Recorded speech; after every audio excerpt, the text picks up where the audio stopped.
Uh-oh.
Okay, we'll start with this. The latest out of the women's bantamweight division, IBF champion Miyo Yoshida Of Japan. is looking to unify after backing herself to succeed. Her big upset win over Ebony Bridges, Yoshida was a late replacement. Miyo Yoshida uprooted her whole life looking for change, and last December, she got it when she won her third world title in the most unlikely of ways. Yoshida, a single mother who relocated to New York in 2023, was not the original opponent for Ebony Bridges, then IBF champion. Avril Mathy was. Yoshida was coming off a unanimous decision loss to Sharita Metcalf. That happened a little less than a month prior, a fight that Yoshida took on 3 weeks' notice as well. The victory made Yoshida not just a three-time world champion, but a two-division world champion overall. She previously held the WBO title at super flyweight, moved up in weight, and subsequently became a bantamweight champion as well.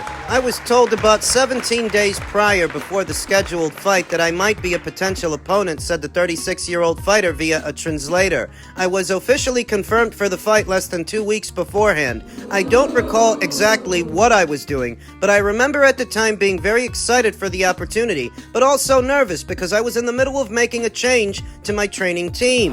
Yoshida trained with Aureliano Sosa, a boxing coach in New York City who has trained Chris Colbert amongst other top amateurs in the country. She even admitted she hadn't gotten settled fully before the title shot came. Neither had her daughter, Mina, who traveled with her and served as her inspiration. My motivation was largely driven by my drive to make my daughter and supporters happy, said Yoshida. Seeing my daughter adjust to life in a new country was daily motivation. I had to succeed. Coach Sosa and his brother Jimmy worked with me for just 2 weeks. They were so enthusiastic. This was not the first time she had taken a dramatic step. She moved to Hawaii to learn kickboxing 10 years earlier. Still, New York City is very different to Hawaii. I came to the United States to become a world champion for a third time, stated Yoshida. Many people in Japan said it would be impossible for me to repeat as a world champion, especially in the United States. But she did it. Against the odds and against the naysayers, I was one among them. I expected that Ebony Bridges would make it past Miyo Yoshida, but that's not how it happened. I didn't have anything, but I believed in my potential. I am so happy to have achieved the world title after just 1 year in the US. It is because of the support of those around me. In March, Yoshida signed with manager Keith Sullivan, a New York lawyer who manages Nisa Rodriguez and Patty Donovan. So what is next? Yoshida wants to consolidate the titles. My next goal is a unification of the belts. Denmark's own Dina Deutschland has both the WBO, WBC, and Ring Magazine titles, and New Zealand's own Shernika Johnson, as of this weekend, she's got the WBA. Miyo Yoshida has the IBF with a mandatory challenger in the queue, her old buddy, Sharita Metcalf, who defeated Miyo Yoshida right before Miyo fought Ebony Bridges. Funny old game, this boxing. Miyo Yoshida loses to Sharita Metcalf just to get a title shot ahead of Sharita. Subsequently becomes IBF champion, and she has no immediate plans of running it back with Sharita Metcalf. So short of an order from the IBF to take care of her mandatory, Yoshida's looking to unify, but can she do it? I'm so focused on unifications than a rematch with Metcalf. That's not my priority, emphasized Yoshida. If she secures a title, then I'll have a chance to seek revenge during my path 2 unifications. And the IBF haven't ordered that fight. There are only 2 other champions at this weight besides Mio, just 2. There's Dina, who's about to defend her 2 alphabet titles against her mandatory challenger, Serene Satine, and newly crowned WBA champion Shernika Johnson, who may have to run it back with former champion Nina Hughes per the rematch clause. What? Nina Hughes, the former champion who lost her WBA title in Australia this weekend, took to her social media and said, "Everyone can't be wrong. Rematch clause is in my contract. Leon Sudbury has activated with Lou DiBella, just need WBA to accept. Nakamura, questions to answer. Thanks everyone that has got behind me. This cannot be swept away. She wants to run it back. She wants a rematch. She feels like she won. I think she didn't. No. I think she lost clear. I think she got outworked. I think she got outdogged. I think she got outfought by the bigger, younger fighter. In spite of that, Nina wants to run it back. So at this time, there may not be any champions available for Mio to unify with because Dina's taking care of her mandatory challenger and Shernika might have to fight Nina again. But what if there were? What if the champions were available and Mio were going to fight one of them next? I'll be honest with you. Got nothing against Mio, but she don't beat Dina Thorsland. I don't really think anybody at this weight right now beats Dina Thorsland. When it comes to Shernika Johnson, I don't think Mio beats her either. if she wants to prove me wrong, prove me wrong. She already did once with Ebony Bridges, but Shernika Johnson and Dina Thorsland are very different propositions to facing Ebony off a long layoff. Bottom line, I wish Mio the best, but I don't think she beats the champions at bantamweight.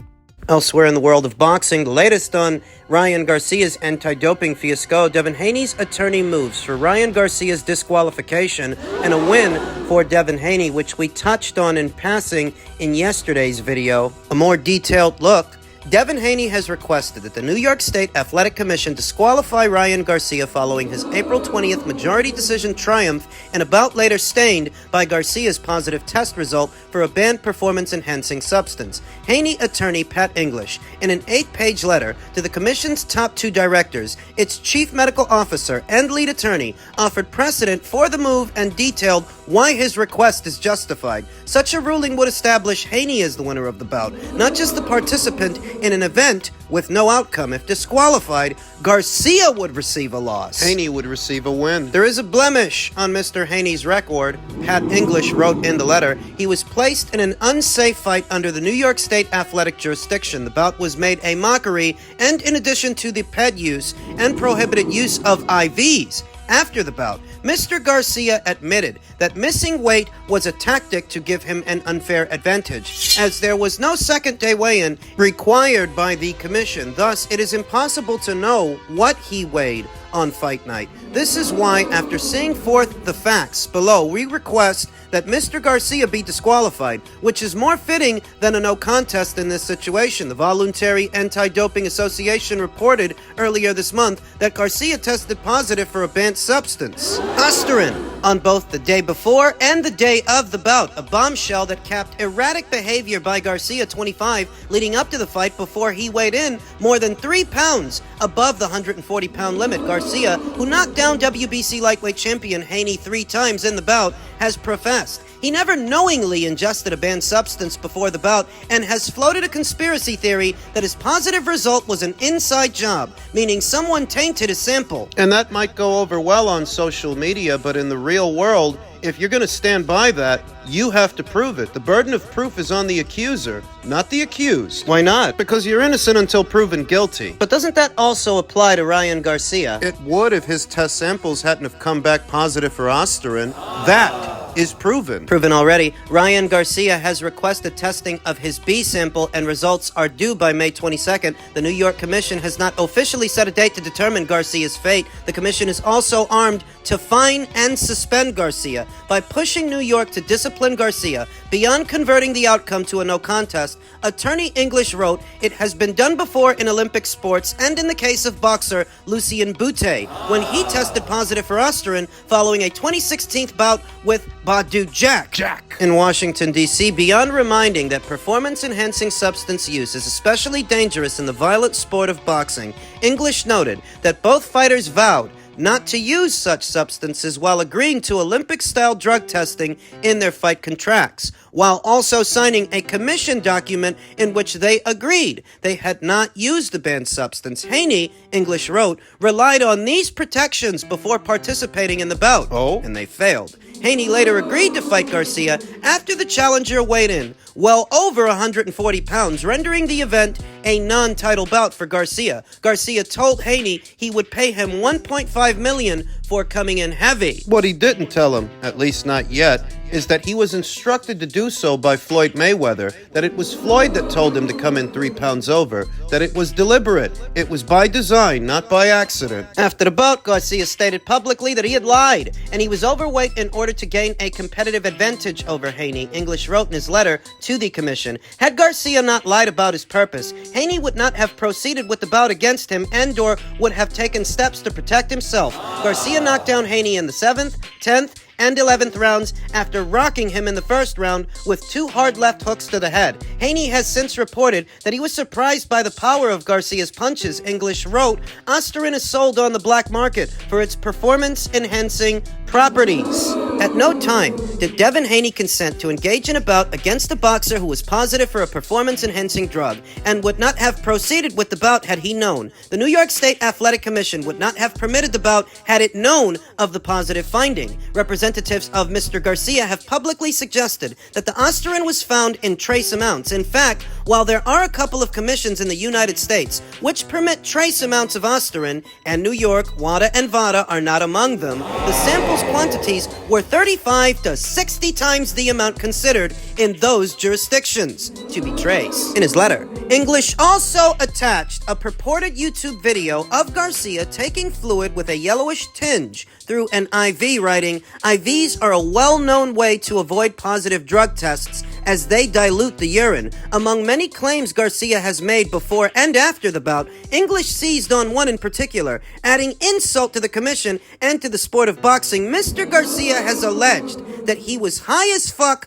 during his bout with Mr. Haney. This very clearly brings disrepute on the sport of boxing and by derivation on the New York State Athletic Commission. It seems that Ryan shot himself in the foot. He's making the case for them, or he made it. He shouldn't have been gloating like that. He shouldn't have been gloating publicly. In his closing remarks, English wrote, Osterin is specifically listed as a prohibited performance-enhancing drug on the Commission's website. An IV is expressly prohibited. Intentionally coming in overweight is a violation. And Ryan already admitted he did it on purpose. Too many people saw it. In this context, the Commission has full authority to issue a disqualification that would change the bout to a win for Mr. Haney by DQ. On behalf of Mr. Haney, we request that change in addition to such suspension as deemed appropriate by the Commission. And this is the guy that people are defending. Yes, it is. Many of them with an ulterior motive. Some of them are Ryan Garcia's fans. Some of them are just Gervonta Davis's fans looking for a win by proxy,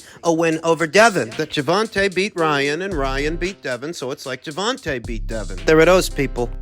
Many debates as to what was really exposed as a result of all of this. Devin Haney's defensive deficiencies and inability to defend against left hooks, or Ryan Garcia's inability to compete at this level without cheating. What was exposed? The morally ambiguous boxing fans, I think. That's what I think was really exposed. And the general ignorance of Ryan Garcia's supporters, his fans, who go with whatever he says just because he says it. Accusing Eddie Hearn, accusing Bill and Devin Haney and Victor Conti of a plot against him. He's basically blaming them. He's putting it on them, and to that, Victor Conti's age-old arch-nemesis, Memo Heredia, said if Victor Conti had access to samples, what do you think he would do to my box of samples? The worst. I am his worst enemy. A valid point. So many are quick to dismiss Victor Conti's professional annotations as he is an expert in this field on the premise that he's in cahoots with Devin Haney. But what about Memo? What about Memo Heredia? He doesn't have a horse in the race, and he's long been Victor Conti's arch-rival, arch nemesis. He ain't got no skin in the game. No reason to defend Victor, or no reason to defend Devin, no reason to defame Ryan, aside from what the facts are. And the facts are, the supplements were tested and no Osterin was present. Ryan's supplements. Ryan's Osterin levels was 60 times higher than what the New York State Athletic Commission allows, 6 nanograms per milliliter concentrations. New York State Athletic Commission allows 1 nanogram per milliliter. Considering the issue of cross-contamination, clearly a sample has urinary concentrations that are not consistent with cross-contaminations, i.e. they're too high. It's too high for it to be cross-contamination. What it looks like is deliberate usage. When you take a step back, anti-doping in the sport of boxing and its revolving door policy for years has led us to this. Ryan's blasé behavior towards the whole thing, like he's not even taking it seriously. Or his fans. Maybe it's because the sport of boxing itself hasn't really taken it seriously. Many fighters in the last 5 or 6 years have you seen test positive for one or some banned substances, and they're back before you know it. They're back at it. Like nothing happened. So perhaps that's why Ryan has been so brazen and so flagrant throughout all of this. He knows that at the very worst, he'll get a slap on the wrist, a couple of months suspension, but no longer than it would have took him to schedule his next fight anyway. And he can make up whatever conspiracy theories he wants because he knows that many of his followers aren't familiar with boxing and they're just gonna go with whatever he says. He wants to blame Victor for all of this and his fans go along with it. They don't know any better, but boxing fans do. Boxing fans know that Victor and Angel Heredia, they don't get along, and Angel's saying what Victor's saying. How do you reconcile that? It's an evolving situation with many moving parts as New York State Athletic Commission head Kim Sumbler resigns as Garcia's fate awaits. There are rumors that somebody dropped the ball at the New York State Athletic Commission, that certain protocols weren't followed, and as a result of that, Kim was asked to step down. That's the rumor. That the New York State Athletic Commission didn't actually collect a sample from Ryan, that's what the rumor mill is spinning, but to that... Did the New York State Athletic Commission take your urine sample after the fight? That was his question, bro. I don't know. Oh, yeah, they did. Yeah, they did. Yeah, they did. They did, okay.